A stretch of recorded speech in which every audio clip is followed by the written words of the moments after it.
Yo, what's up guys? Magandang umaga sa inyo. So ngayon may order sa atin si Ma'am Softel. Papadeliver natin to dun guys lahat sa Laguna. Ang dami nito guys.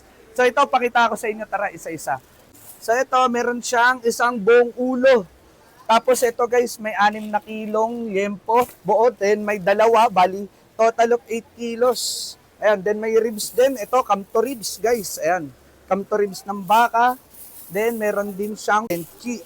And guys, so kenchi. So ayan, isang buo yan. And then meron din tayong T-bone. Ayan, T-bone ng baka yan. Yan. Meron din 4 na pirasong pata. Ayan. Pata front guys, 4 na piraso to. So dadali natin doon. So meron din tayong batok.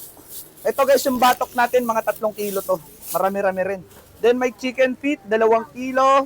Tapos may 10 kilo na manok.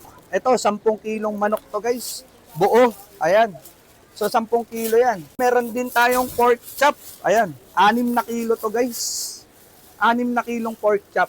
And then meron din 11 kilos na kasim. Ayan guys. So ito, isang buo. And then meron pa dito, pandagdag. 11 kilos lahat to guys.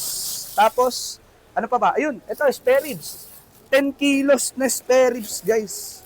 So, de-deliver natin to. Ang dami nito. So, buo lang to lahat, guys. Ayan.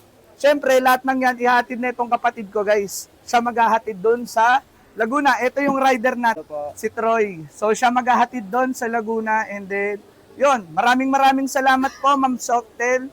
God bless po. Sana tuloy-tuloy na po yung pag-order nyo.